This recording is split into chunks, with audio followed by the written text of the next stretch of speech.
know the expression, home for the holidays. This is Kirby Smart, and I'm proud to call Georgia home like my friends at Southeast Mortgage. They have been in business since 1993, they are Georgia grown, and they are the lender built to last. When you're in the market for a place to come home to this holiday season, make the smart choice and choose the team I trust. Find them online at southeastmortgage.com/UGA. Southeast Mortgage, the official home loan lender of the Georgia Bulldogs.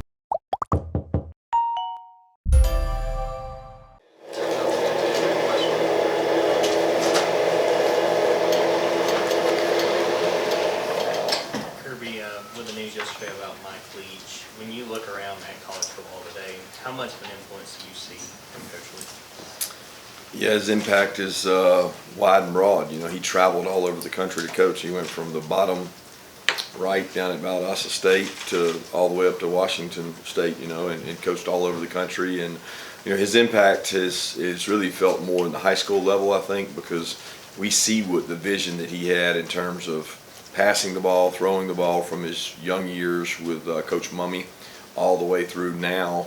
But what you don't see is the trickle-down effect that he's had where we go watch a high school team play and the elements of his offensive system are pervasive. I mean, it's like all over the place. And, you know, it changed the game from when years ago it was wishbone, triple option, and you couldn't watch a high school game without wing tee, veer option, triple option, wishbone, to now you actually see more air raid elements than you do those. And he had a large part to do with that, and a special man, and a heartfelt, you know, feelings out going out to his family, his wife and his kids. Kirby, when will you guys start practicing for this game? And then when you do, Ladd and Warren McClendon, what will their statuses be? We've been practicing, so I mean, we've not specifically for Ohio State. We've been practicing to maintain standing shape and making sure our guys are ready, sharp physically, and ready to do things. So we've kind of been practicing ongoing, and you know, I don't know when exactly we'll get those guys back. I don't know that. They're not practicing with us right now. They're conditioning, they're running, they're moving around, but they're not practicing just yet. But we're still, I guess, 16, 17 days out. Yeah, in a similar vein, an update on Marvin Jones Jr. and Bill Norton. Is he practicing with the team, or once you go in the portal, you are? I don't think there's a set standard on that, so that's not really important. We're worried about the guys that are getting ready to play. Marvin Jones has been great. He's run, he's conditioned, he's been doing a ton of conditioning things with us on the side. Probably going to be able to start practicing with us here soon, if not today.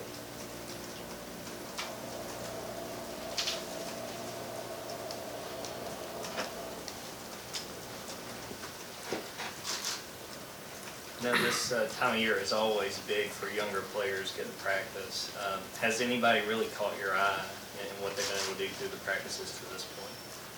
They all have. They do a great job working. It's great to put them at the forefront and let them get quality reps where they're not necessarily the scout team. They make up the 2s and the 3s and sometimes the 4s in some positions that get a lot of reps and a lot of growth. And you know, this is, at the end of the day, almost another set of spring practice. You know, we get 15 practices for a spring practice. We may not get that many in, but we get a lot of practices in once you include walkthroughs. So I've seen these guys have exponential growth and really become good players before spring even starts.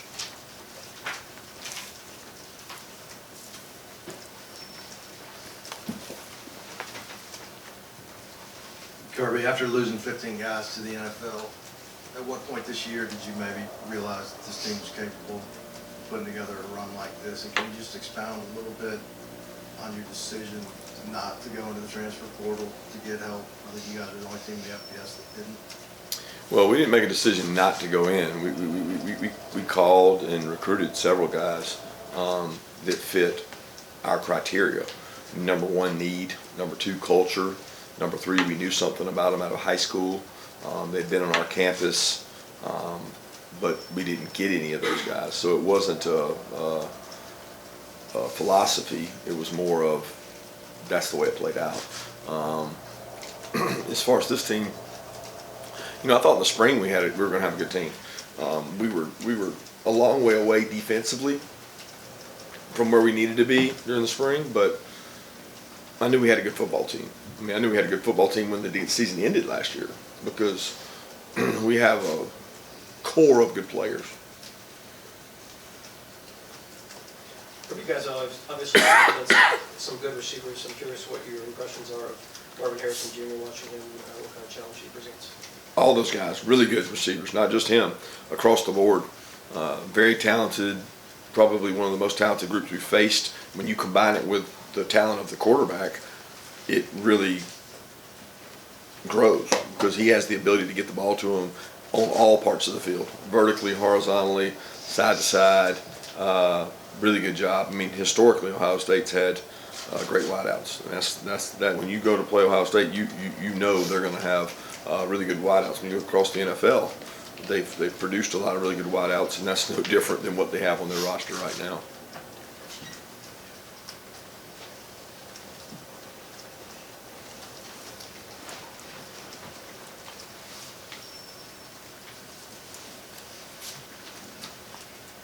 Coach of Buster Faulkner taking the job at Georgia Tech. Will he still be at all involved in the program leading up to the bowl game? And if not, is Mike Virgo's position or job, whatever you want to call it, kind of get increased a little bit?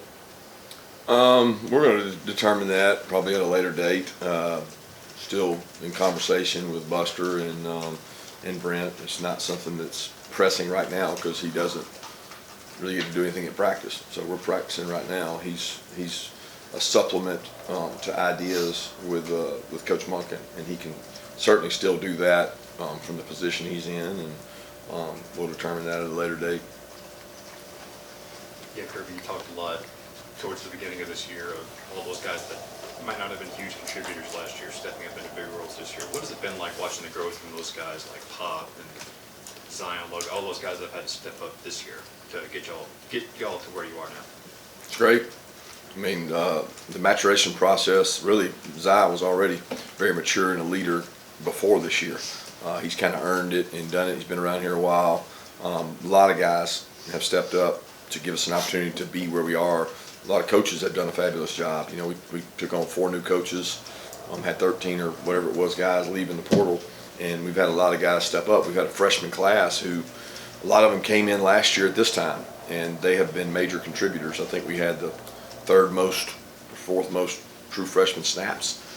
So we did a good job of onboarding our incoming freshmen to give us depth behind the guys we had on our team. So I think that's a big part of college football right now, how fast you can transition your team each year. Kirby, what offenses have you faced that might have some of the elements that Ohio State has, and what lessons are there for you in maybe some past games? I'm not sure who to relate them to. They're different probably than really anybody we've faced maybe in years past, but I can't say they're exactly like anybody we've played this year. Kirby, last week Stetson becomes the first Georgia player to be a finalist for Heisman in 30 years. Just as someone who's been around this program for a long time, and especially you being there to see what Stetson has gone through, just what did that accomplishment mean to you to see Stetson get a chance to go to New York? It's a great honor for his resiliency. I mean, to be named one of the 4 finalists, I don't know, anybody could have written a script with what he's done in terms of start to finish with trials, tribulations, ups and downs, highs and lows throughout his career. To have that be near the end of it is pretty special. You know, it's special for Georgia. It's special for our program, our university, and it's special for Stetson and his family because, you know, he earned it by the way he played on the field. Kirby, you talked a lot over the years about accelerated schedules in terms of recruiting, and now we throw the portal on it, we throw NIL on it. Transfer policies have changed. My question is about retention of players. So maybe a scenario could be way off here. Like a guy like Nolan Smith injured, maybe an NIL deal gets put together, or Cedric Van Tran.